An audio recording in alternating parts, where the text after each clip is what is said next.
नमस्ते। मैं श्री विवेकानंद विद्या मंदिर के आचार्य निर्मला साहू आज के ऑनलाइन क्लास को स्वागत करती हूँ। आज मैं 10वीं कक्षा का एक नया चैप्टर पढ़ाऊंगी।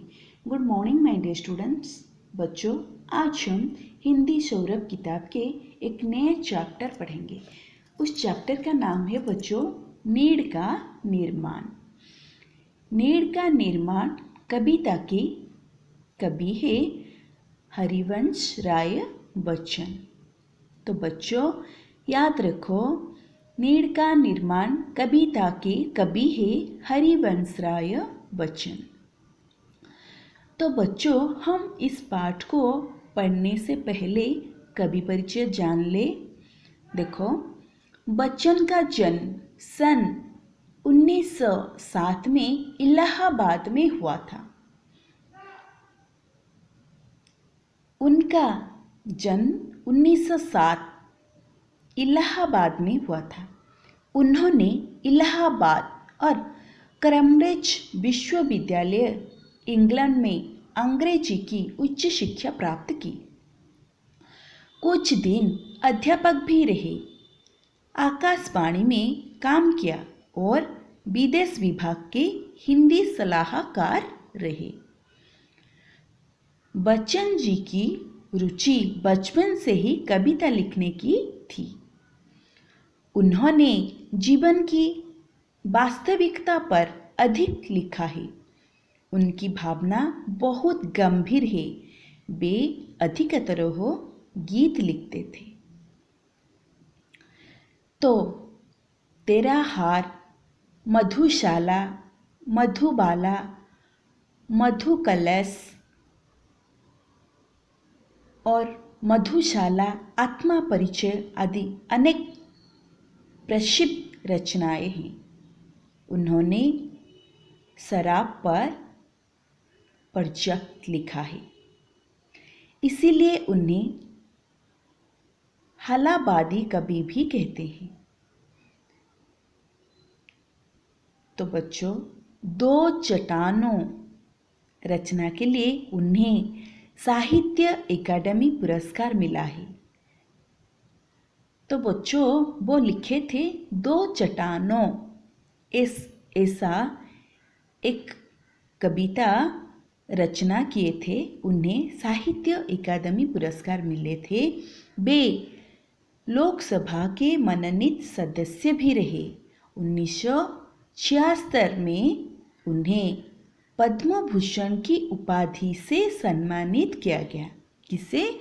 हरिवंश राय बच्चन को 1976 में उन्हें पद्म भूषण की उपाधि से सम्मानित किया गया था।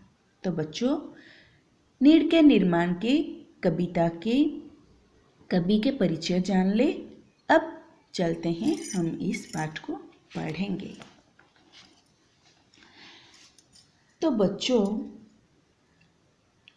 यहाँ पर कवि कहते हैं कि पक्षी बार बार अपना घोंसला बनाता है क्योंकि वह कभी भी धैर्य नहीं हारता।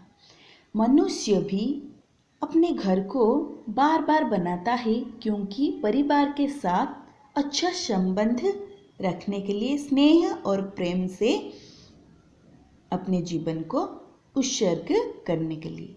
तो बच्चों चलो आज हम पढ़ते हैं नीड़ का निर्माण। नीड़ का निर्माण फिर नेह का आह्वान फिर।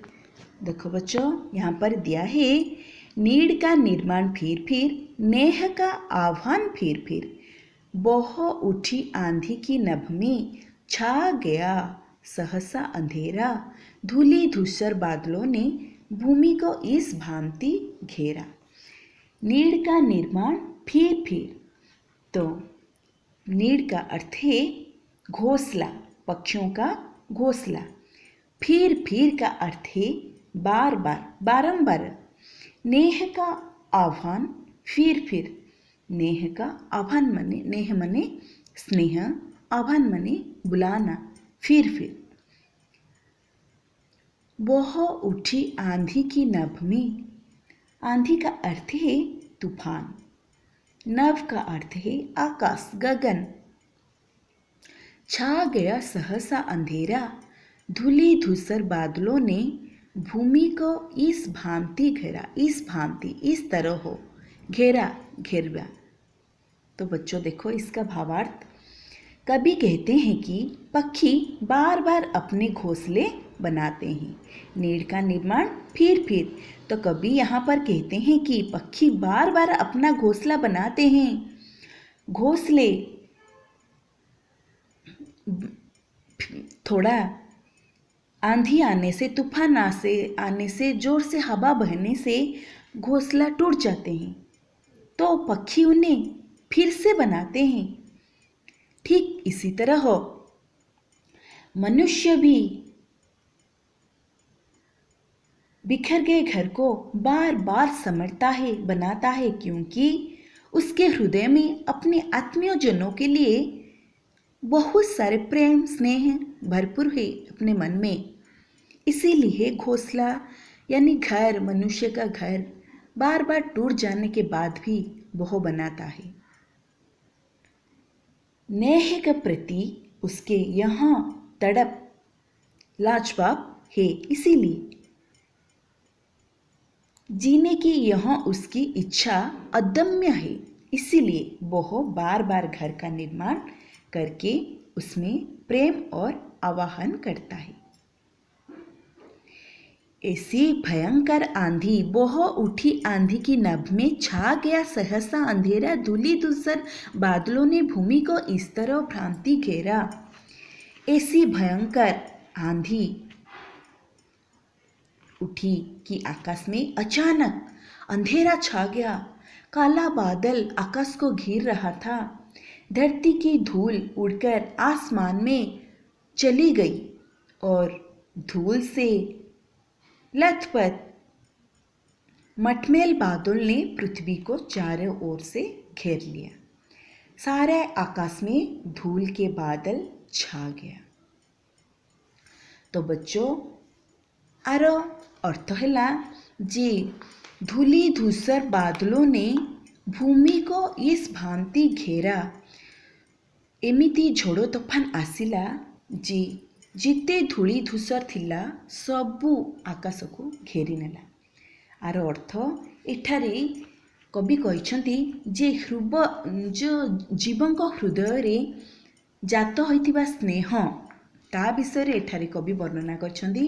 कवि कहछंती जे पक्षी निजर बसा बारंबार तैयारी करे, झड़रे तार निडटी भांगी जाए, किंतु से हारास न होई पुनर्बार ताकू निर्माण करे। सेहीपरि मनुष्य मध्य निजर निक्षिप्त घर को बारंबार आहरण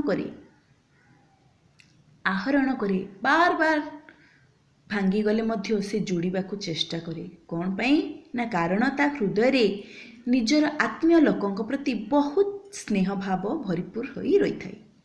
स्नेह पाई तार एही व्याकुलता अतुलनीय। जीवन धारण यह तार एही इच्छा तार भरपूर रही थाए कि मो परिवार रे समस्तंक सहित स्नेह आदर रे मो घर को खुशी रे मो घरटी पूरी उठू। सेथिलागी से कौन करे ना बारंबार घरटी बुसुली गला पर मध्य से तैयारी करने को चेष्टा करे।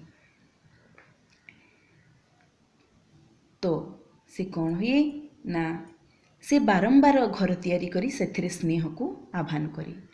भयंकर झड़ उठिले मध्य से ताकू खातिरी न करी निजर प्रयास जारी रखे। आकाश रे हठात कौन हैला ना अंधकार व्यापी गला। भूई रे धूली पड़ी, भूई रे जो धूली थिला सेगुड़ी को उड़ी आकाश रे जाइकी प्रसारित हो गला। धूलीर ए जो प्लावित धूसर वर्णर मेघ माने पृथ्वी को चारिआडे घेरी नेले। तो पिला माने आमे बुझिले जे नीड़ का निर्माण फिर नेह का आह्वान फिर बह उठी आंधी की नभ में छा गया सहसा अंधेरा, धूली धूसर बादलों ने भूमि को इस भांति घेर लिया। तो पिला माने आर आमे भावार्थ बुझिले। जानले जी। चिड़िया अपने नीड या घोंसला को बार बार बनाती है। ऐसे मनुष्य भी नए नए घरों का निर्माण बार बार करता है। रहने के लिए वे उनको बनाता है, किसको? घर को, क्योंकि उनमें अपने बच्चों और परिवार के दूसरे लोगों के प्रति स्नेह भाव होता है। इसीलिए बार बार टूट जाने के बाद भी वह निर्माण करने की धैर्य रखता है। प्राणी की यह जानने की इच्छा अदम्य रहता है, इसलिए नीड़ का घर बार बार टूटने पर भी पक्षी और नर नारी उसे बनाते रहते हैं। तो पिलामाने आर भावार्थ हम जानिले। आसंता काली आमे आउ बाकी अंश पढ़ी नबा। तो तुम माने वीडियो को भल रूप से देख, बुझ। रहुछि। धन्यवाद।